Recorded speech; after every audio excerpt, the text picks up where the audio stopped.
سلامونه وخت مو پخیر د اجمل شاه فیسبوک پاڼې او یوټیوب چینل ته ښه راغلاست.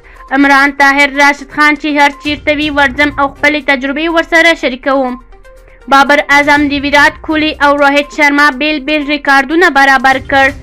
دوه داسې لوبډلې چې تر نن ورځې د شلوریز کرکټ په تاریخ کې یو بل سره د لوبې ډګر ته نه دي ښکته شوي. نور جزئیات په همدې ویډیو کې وګورئ. یوټیوب چینل لایک او سبسکرایب کړئ. عمران طاهر راشد خان چې هر چیرته وي ورځم او خپلې تجربې ورسره شریکوم. عمران طاهر وایي چې د خپل لوبیز ژوند په لومړیو کې له ډېرو محرومیتونو سره مخ وه.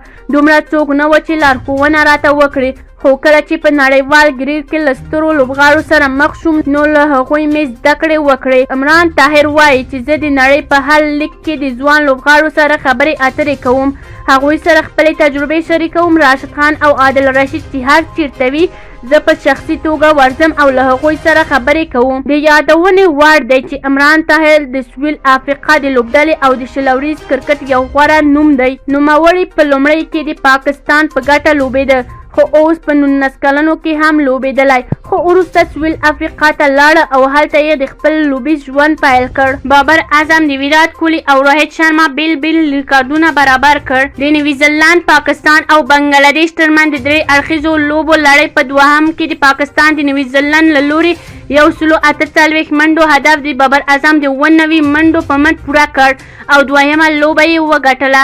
دا چې په دغه لوبه کې بابر اعظم په زړه پوره 50 ووهله، نو د ویرات کوهلي او روهیت شرما بیل بیل ریکارډونه یې برابر کړ. بابر اعظم د نړیوال شلوریز کرکټ کې په 84 پاڼیو کې 28 نیمه سلیزې پوره کړې، چې په دې سره د ویرات کوهلي ریکارډ برابر کړ. ځکه کله چې کوهلي 84 پاڼې لوبولې وې نو هغه وخت په 28 وهلې وې. همدغه راز د هدف پوره کولو پر مهال د بابر اعظم 12 وه، چې تر دې وړاندې دغه کارنامه روهیت شرما ترسره کړې او 12 وهلې وې، چې اوس په دې ریکارډ کې سره برابر شول.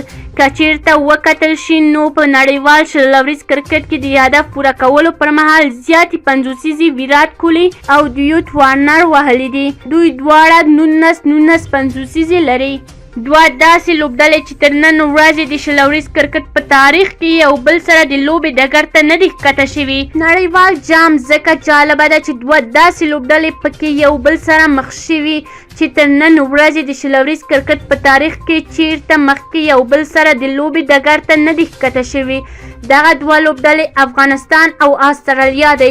دواړه لوبډلو تر نن ورځې 53 اوريزې لوبې ترسره کړي، چې لومړۍ لوبه 2012 شارجه کې ترسره شوې.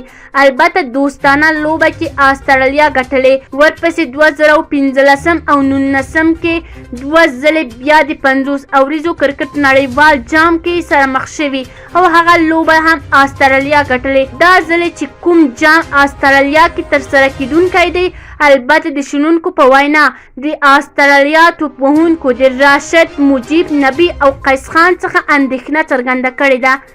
افغانستان د بریا په هیله. که چیرې کوم نظر لرئ کومنټ کې شریک. یوټیوب چینل لایک او سبسکرایب کړئ.